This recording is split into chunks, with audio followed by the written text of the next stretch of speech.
Good afternoon po sa inyong lahat. Hello po. Hi, ako po si Emma. Ngayon po, gusto ko pong mag-vlog talaga. Kasi po, naano po ako ba, naano ako sa ibang na mga vlogger na nag-vlog. Kasi ang dami pong mga vlogger na mga idol, kagaya ni Tem Blended, kagaya ni King Lax, kagaya ni Missing Ansara, yung ano ba, yung taga-India yung kanyang asawa, idol ko din yun. Idol ko din yung lalaki sa babae kasi maganda yung chemistry ng kanilang pagsasama. Tapos si Rex and Cameron, dami nilang nagbablog na type ko talaga. Kasi po, gusto ko talaga sa aking buhay na magbablog. Kaya lang po, wala po akong kapasidad, wala po akong ability na gumawa ng isang vlog. Kasi po, parang hindi ako marunong ba, pero gusto ko talaga na mag-vlog talaga. Kaya ako ngang naisipan kong gumawa rin ng aking sariling content, ng aking sariling YouTube channel, para po ay, kasi yan talaga yung gusto ko na makapag-vlog din. Nakaano din ako noon sa Facebook, sa Reels. Kaya lang po, walang kwenta po yung Reels. Kasi po, parang inaano lang ba tayo ni Meta doon. Hindi maganda yung kanyang patakaran sa kanyang Facebook, hindi maganda. Di kagaya sa YouTube, malaki yung kita at saka hindi masyadong ano yung sa YouTube hindi masyadong hindi yung masyadong stricta. Walang maraming patakaran, walang maraming community standard guidelines. Di kagaya sa Reels, upload kami ng upload sa Reels.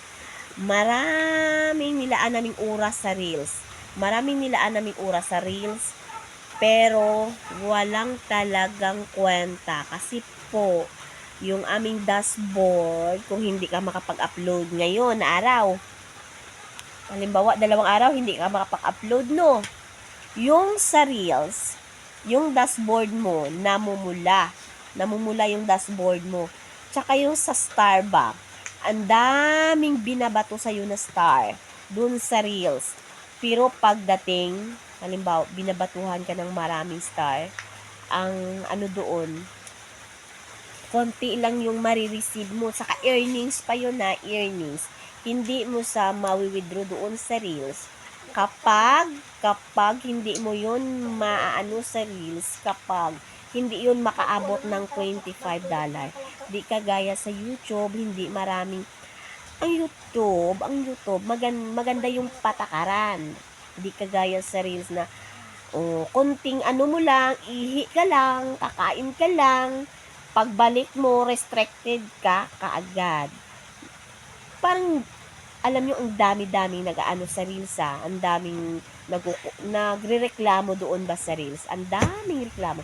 Kasi daw, parang binubola ba sila ng Meta kasi upload sila ng upload ng Reels, pero wala talaga silang patutunguhan. Parang, sana tumaas yung kanilang dashboard, hindi nangyari.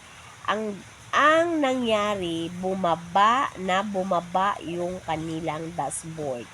Yung sa akin nga, nasa 17K, walang kwenta, na ano lang, na ano ba yun, parang nauubos lang sa namumula yung dashboard. Kada araw, mag-minus 50%, pula yun minus 20% yung reach, tapos yung engagement, mag-minus na minus. At umabot na parang walang kwenta, wala na yung kwenta yung dashboard. Parang nauubos yung dashboard ko. Kaya nga dito, nag-umpisa ako dito sa YouTube, sabi ko sa sarili ko, sa YouTube na lang ako magsimula. Kasi itry ko yung self ko na sa YouTube ako magsimula. Baka doon ako magkasahod. Kaya sa susunod po na magkita po tayo, usap-usap naman tayo parte sa aking pagre-reels. Kasi ang dami kong nilaan na oras doon eh. Kaya sa susunod, aabangan nyo kung ano naman yung aking i-chichika sa'yo parte doon sa aking pagre-reels. At kaya kung gusto nyo naman na makita agad yung aking ibang sinasabi o yung aking content sa susunod, please like, subscribe, and share. Thank you!